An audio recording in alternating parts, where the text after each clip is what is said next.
तो एक नज़म है जिसे मैं पढ़ना चाहूंगा, जिससे मैं बहुत आई वॉज वेरी इम्प्रेस्ड। उसका नाम है फर्क, जिसे निज़ाम बनारसी साहब ने लिखा है। मंजर भी मुसलमान, पसे मंजर भी मुसलमान, मंजर भी मुसलमान, पसे मंजर भी मुसलमान, गर्दन भी मुसलमान तो खंजर भी मुसलमान।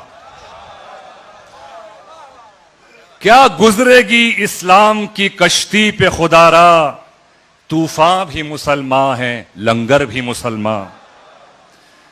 कल बेहतरो बेहतर से भी बेहतर था मुसलमान, कल बेहतरो बेहतर से भी बेहतर था मुसलमान, अब बदतरो बदतर से है बदतर भी मुसलमान। सर काटने वाले को भी है दावाए इस्लाम, सर काटने वाले को भी है दावाए इस्लाम, कटते हैं जो हर रोज वो हैं सर भी मुसलमान। कल आस थी उम्मीद थी खतरा न था कोई, कल आस थी उम्मीद थी खतरा न था कोई, अब सारे जमाने के लिए डर है मुसलमान। तारीख है शाहिद की बड़ा फर्क था उनमें, ये गौर तलब कीजिएगा कि तारीख थी शाहिद की बड़ा फर्क था उनमें, लाखों भी मुसलमान थे 72 भी मुसलमान।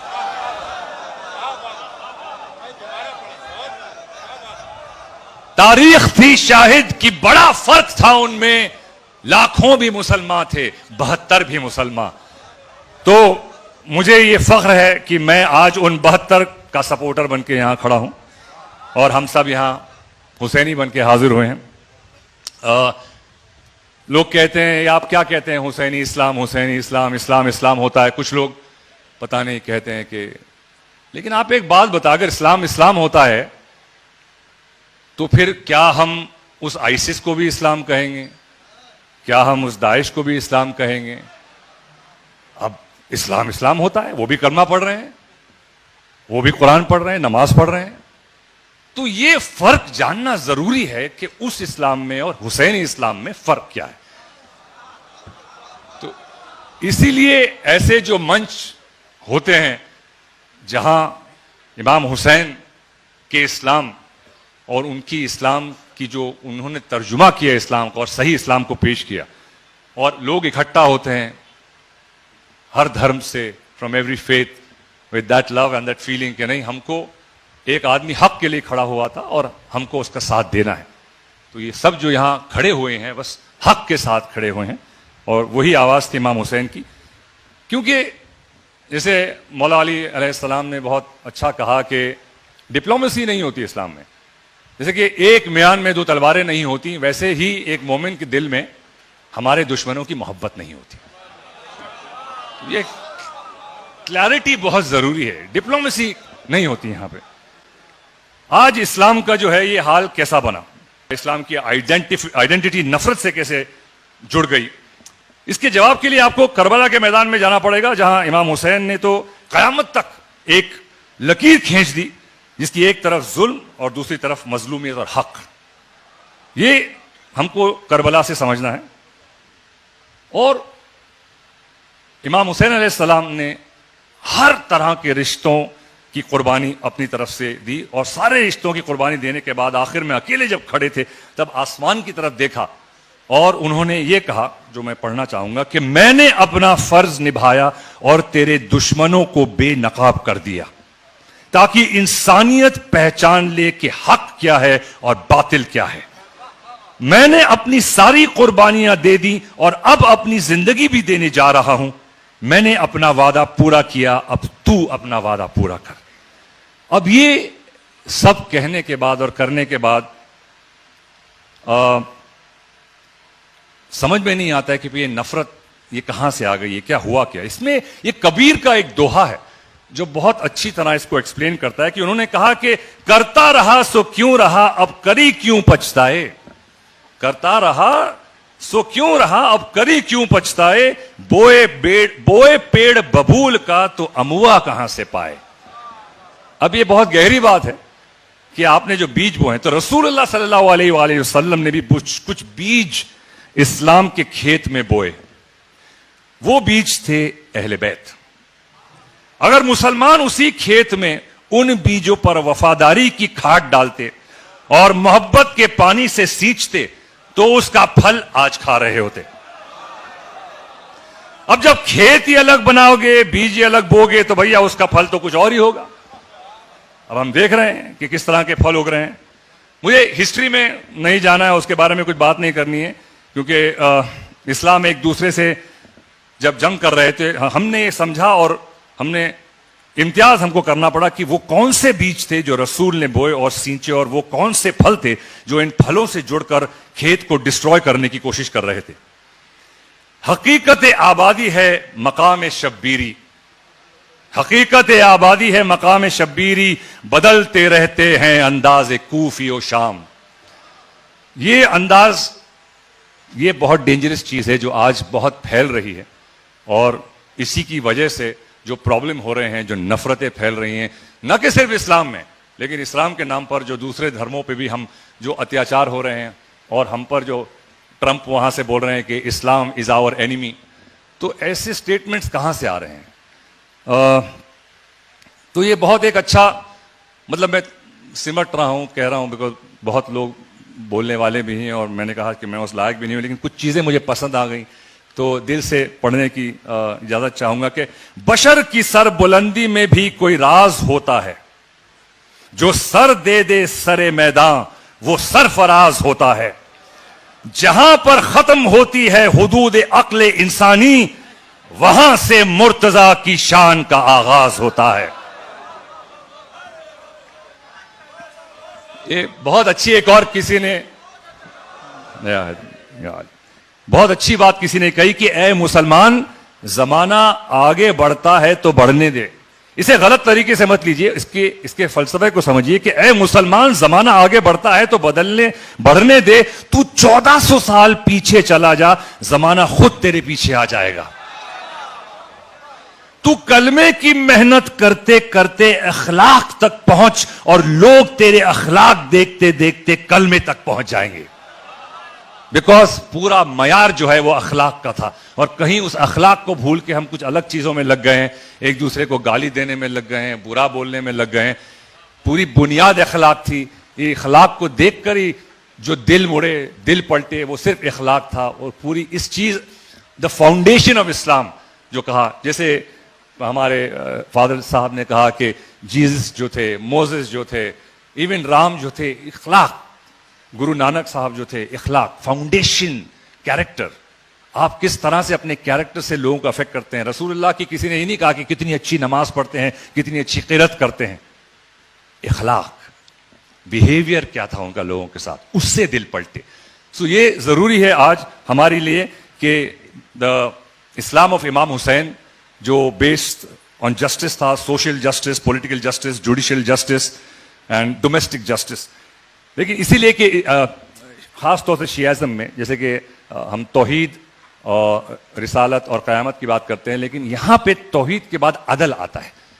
अदालत मीन्स जस्टिस, उसकी बहुत ज्यादा अहमियत है। बिकॉज अगर जस्टिस नहीं होगा तो जुर्म होगा, तो नफरत होगी, और ये अदालत को हम कहीं भूल जाते हैं। क्योंकि इसीलिए अदालत में नफरत सिर्फ उससे होती है जो कानून को तोड़ता है। इसीलिए हम जब शुरू बिस्मिल्लाहिर्रहमानिर्रहीम कहने से पहले औज़ु बिल्लाहि मिनश शैतानिर रजीम पढ़ते हैं। तो नफरत भी जरूरी है, लेकिन नफरत किससे जरूरी है? शैतान और शैतानियत से नफरत जरूरी है। क्योंकि जंग भी लड़ना जरूरी है। सिर्फ पैसिफिस्ट होना हमारे दीन में नहीं चलता है कि आपने कहा कि एक थप्पड़ मार दो, दूसरा भी नहीं चलेगा। कोई आके बोलेगा मेरी मां को मार दिया, मेरे बाप को भी मार दो, नहीं चलेगा। You have to defend. लेकिन हमारा डिफेंसिव इस्लाम है, नॉट ऑफेंसिव इस्लाम, ये हमने सीखा है। लेकिन ये टू डिफरेंशिएट कि नफरत किससे करनी है। नफरत इंसान से नहीं करनी है। नफरत बीमार से मत करो, बीमारी से करो। ये बहुत अच्छा किसी ने कहा है। तो हेट, ग्रीड, नफरत, लालच, ये दो सबसे बड़े हथियार हैं शैतान के।